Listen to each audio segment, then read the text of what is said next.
क्या आपने कभी कोई ऐसा गेम खेला है जिसका एंड करना बिल्कुल ही नामुमकिन हो? आप बार बार कोशिश करते जा रहे हैं लेकिन फिर भी गेम खत्म होने का नाम ही ना ले रहा हो। वैसे आज के टाइम पे शायद ही कोई किसी गेम में अटकता होगा, बिकॉज सबको मालूम ही है इंटरनेट की मदद से हम ढूंढ सकते हैं कि कोई भी लेवल को कैसे पार करना होता है। लेकिन पहले किसी भी गेम की एंडिंग देखने के लिए लोगों को खुद खेल कर उसे खत्म करना पड़ता था यार, और ये तरीका हर बार काम भी नहीं करता था यार। इसलिए दुनिया में आज भी ऐसे बहुत सारे लोग हैं जिसके लिए कुछ कुछ गेमों की एंडिंग्स आज भी रहस्य बनी हुई है। तो दोस्तों, आज के वीडियो में हम उस गेम्स के बारे में बात करने वाले हैं जिसकी एंडिंग्स के बारे में शायद ही किसी को पता होगा। नंबर 1 पर है फ्लैपी बर्ड। फ्लैपी बर्ड को वियतनाम के डोंग न्यूग्रेन नाम के गेम प्रोग्रामर ने बनाया था। इस साधारण से दिखने वाले गेम ने पूरी दुनिया को कुछ ही हफ्तों में अपना दीवाना बना लिया था। डोंग का कहना था कि उन्हें अपने गेम का नाम फ्लैप फ्लैप रखना था, लेकिन उस नाम से ऑलरेडी एक गेम था, इसलिए उन्होंने अपने गेम का नाम फ्लैपी बर्ड रख दिया। डोंग को इस गेम को बनाने के लिए कुछ दिन का ही समय लगा था, इसीलिए उनको बिल्कुल भी उम्मीद नहीं थी कि उनका ये सिंपल सा गेम इतना ज्यादा पॉपुलर हो जाएगा। आज के समय में ऐप स्टोर और प्ले स्टोर को मिलाकर फ्लैपी बर्ड के 50 मिलियन से भी ज्यादा डाउनलोड्स हो चुके हैं। जब फ्लैपी बर्ड ये गेम वायरल हुआ था तब ऐसा कोई भी सोशल मीडिया का प्लेटफॉर्म नहीं था जिसके ऊपर लोग इसके बारे में बात नहीं कर रहे थे। कई लोगों का मानना था कि इस गेम का कोई एंड ही नहीं है और इसे बस लोगों के पेशेंस लेवल को चेक करने के लिए ही बनाया गया है। लोग इस गेम से बहुत चिढ़ जाते थे, फिर भी उसको खेलना बंद नहीं करते थे।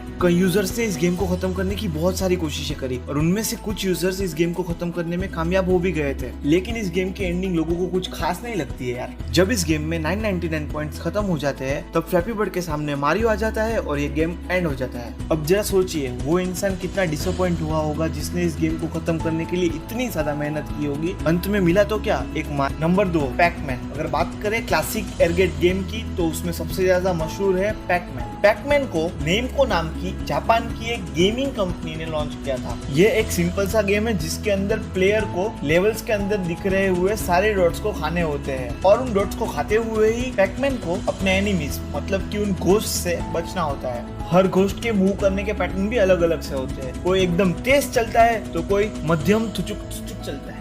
गेम के हर लेवल को पार करने के साथ गेम और भी ज्यादा मुश्किल होते जाता है। जो भी पैकमैन खेलते हैं उनका कहना होता है कि गेम 21वें लेवल तक बहुत ही आसान होता है, लेकिन उसके बाद सभी घोस्ट बहुत ज्यादा फास्ट मूव करने लगते हैं और गेम और भी ज्यादा डिफिकल्ट बन जाता है। ज्यादातर सभी लोगों का मानना है कि पैकमैन में सिर्फ 255 लेवल है और 255वें लेवल को पार करना नामुमकिन है, लेकिन इस गेम के एक्सपर्ट बिली मिचेल ने लगातार कुछ घंटों खेलने के बाद 255वें लेवल को भी पार कर दिया था। लेकिन वो जब लेवल 256 पर पहुंचे तब उन्हें पता चला कि उस लेवल पर कुछ तो प्रोग्रामिंग मिस्टेक थी जिसके बारे में पैकमैन के डेवलपर्स को भी नहीं पता था। इस लेवल पर गेम की आधी स्क्रीन पर नॉर्मल गेम प्ले चल रहा होता है और आधी स्क्रीन पर रैंडम नंबर्स शो हो रहे होते हैं, लेकिन बिली ने इस एरर वाले लेवल को भी पार करने का तरीका ढूंढ लिया था। लेकिन जब उन्होंने लेवल 256 को पार किया तो वो दोबारा लेवल 1 पर आ गए, लेकिन इस बार घोस्ट तो बहुत ज्यादा तेजी से दौड़ रहे थे, लेकिन कैसे भी करके बिली ने इस लेवल को भी पार कर लिया और उसके बाद में ब्लैक स्क्रीन हो गई और लिख कर आया गेम ओवर। बिली भाई भी खुश हो गए, गेम ओवर हो गई,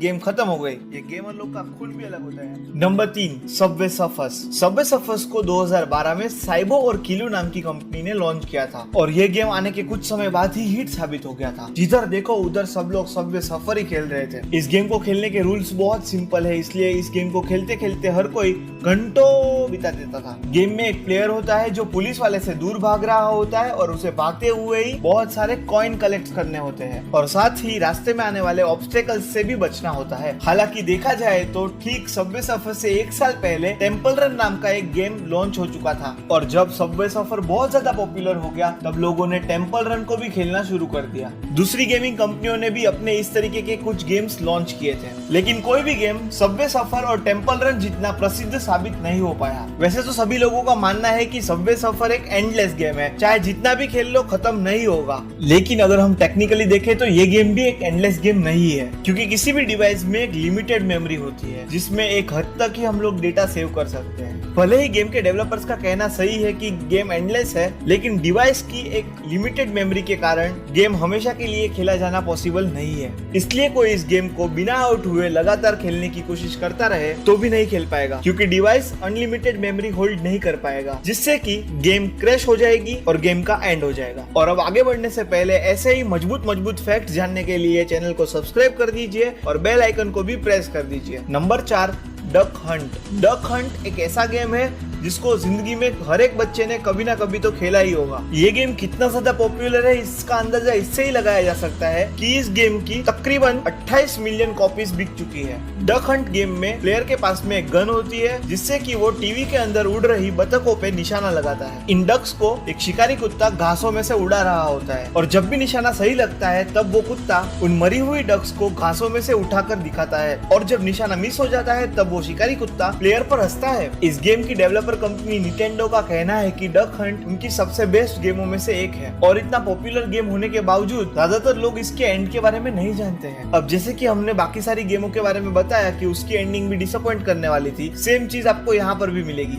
जब प्लेयर इस गेम के 99वें लेवल को पार कर लेता है तब वो इस गेम के 0वें लेवल पे पहुंचता है और उस लेवल पर बहुत सारी डक्स आसमान से नीचे हुए गिरती हुई दिखती है, बहुत सारी होती है, इसलिए निशाना लगाना बहुत ही ज्यादा मुश्किल होता है। और वो जब सारी डक्स नीचे गिर जाती है तब वो शिकारी डॉग ऊपर आता है और बस वहीं पर गेम ओवर हो जाता है। Number 5, T-Rex game. T-Rex game इस वीडियो के अंदर अभी तक जो भी गेम्स मेंशन किए गए थे उन सबसे अलग है। टीरेक्स गेम को सिर्फ वही लोग जानते होंगे जो मोबाइल या फिर पीसी में गूगल क्रोम ब्राउजर को यूज करते हो। मान लीजिए आप क्रोम ब्राउजर की मदद से किसी वेबसाइट पर जाने की कोशिश करते हैं और आपका इंटरनेट कनेक्शन बंद हो जाता है, तब आपकी स्क्रीन पर आपको एक ब्लैक डायनासोर दिखेगा और उसके नीचे लिखा हुआ होगा there is no internet connection और बस वहीं से टीरेक्स गेम की शुरुआत होती है। मोबाइल और पीसी पर दोनों पर गेम खेलने के तरीके कुछ अलग है। मोबाइल पर आपको उस डायनासोर के ऊपर टैप करना होता है जबकि पीसी में आपको स्पेस बार दबाना होता है, तुरंत गेम शुरू हो जाता है। इस गेम को खेलना बहुत आसान है, जैसे कि फ्लैपी बर्ड में बर्ड खुद आगे बढ़ता है